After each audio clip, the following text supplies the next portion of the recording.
Donald Trump is standing firm on his assertion the United States is in charge of Venezuela, 48 hours after the ousting and capture of its president, Nicolas Maduro. Tonight, the world remains on edge as the US Commander-in-Chief threatens further military action in South America and beyond. Venezuela is a country divided. Some streets in the capital, Caracas, overwhelmed with protesters supporting their ousted president. Other neighbourhoods are silent, their residents anxious. We don't know what will happen, this woman says.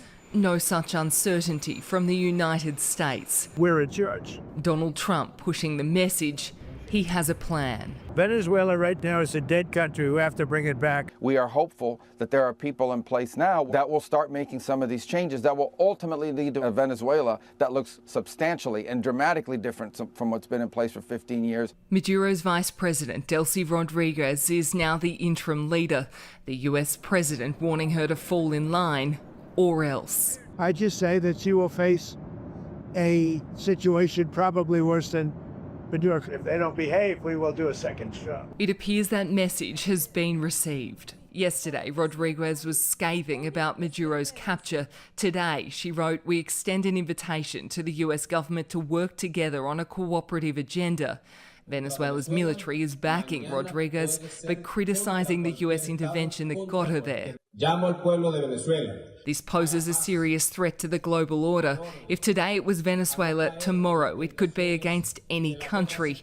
Donald Trump has the whole region on his radar. The Cuban government is a huge problem. Colombia is very sick too, run by a sick man who likes making cocaine and selling it to the United States.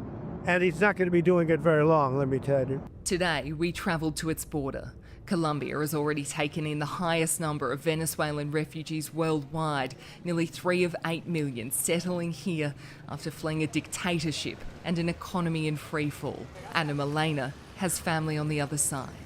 All the streets were lonely. So do you think people are staying inside to be cautious? Yeah, people stay inside. People don't talk to any others. Now the military is standing guard, fearful of a fresh migration crisis. You've brought in tanks. Is there a concern, and what is the concern?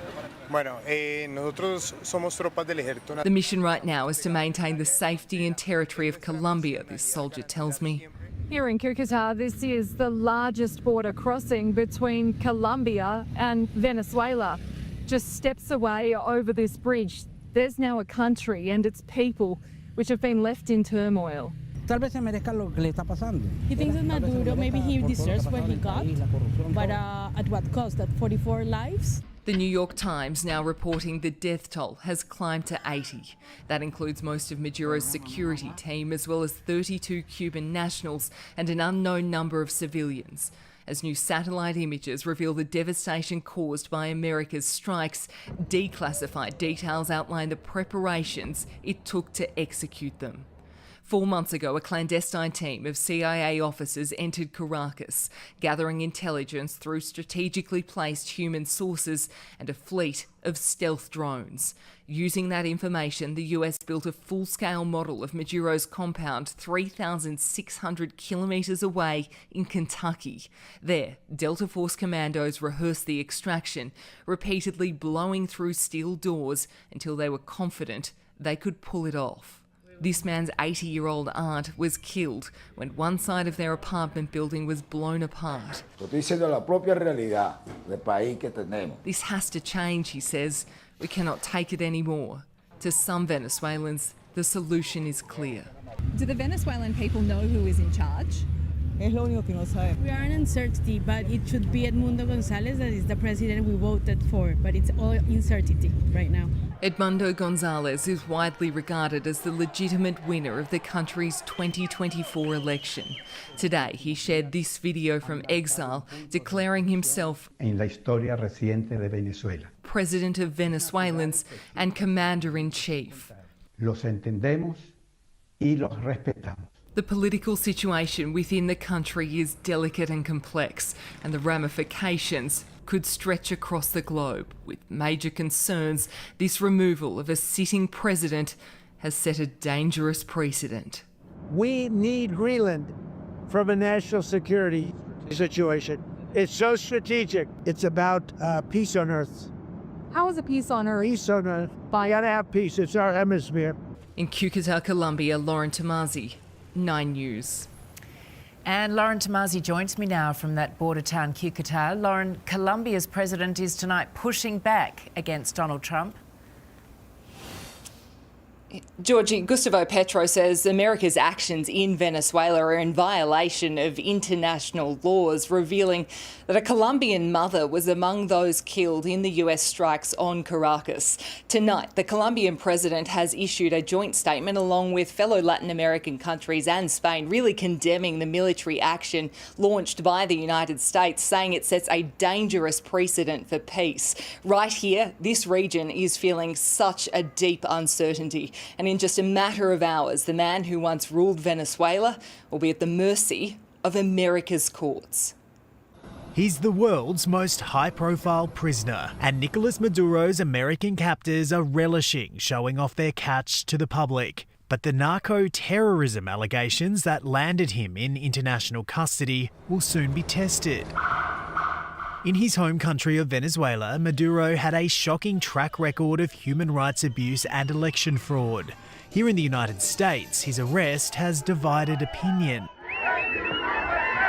Clearly, Maduro's not a great guy. He's not a good leader of that country, but that doesn't give the right to breach their sovereignty. Many Democrats agree, arguing the US president broke the law by ordering an attack without the sign-off from Congress. You don't treat lawlessness with other lawlessness. This was not simply a counter-narcotics operation. It was an act of war.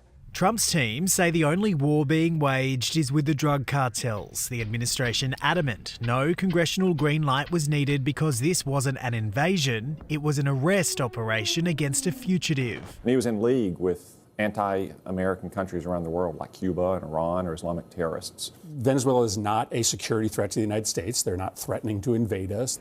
Some Democrats are even calling for Donald Trump to be removed from office, the party buoyed by recent polling, which suggested military intervention in Venezuela was deeply unpopular. And while the left is unlikely to let it go, many current and former Trump supporters also believe the president should be focusing on issues closer to home. I want to see domestic policy be the priority. As for Nicolas Maduro, he couldn't be further from home. After 12 years in the presidential palace, he's now facing an indefinite stay in prison. In the United States, Reid Butler, 9 News. And US correspondent Reid Butler joins us now from New York, where Maduro will face court in the coming hours. Reid, what can we expect?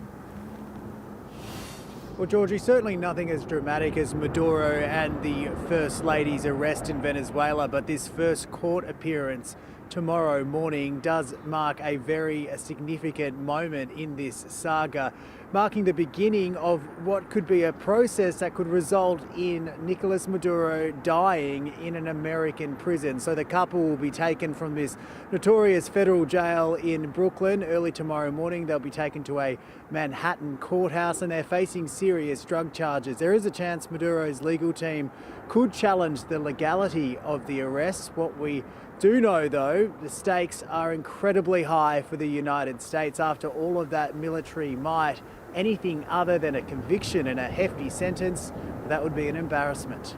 Georgie? Reid Butler, thank you. The federal government is tonight warning Australians against travelling to the region. Here's political editor Charles Croucher. DFAT officials here in Canberra continue to work with allies to contact Australians in Venezuela. The political situation and previous warnings mean that there are likely fewer than 100 Aussies there. The closest Australian embassy is in Bogota in Colombia, where there are a lot more expats. And tonight, Donald Trump has indicated Colombia may be next. As we go to where, the travel advice is do not travel to Venezuela and exercise a high degree of caution in Colombia. The perils of an unpredictable region that is now firmly in the gaze of an unpredictable president.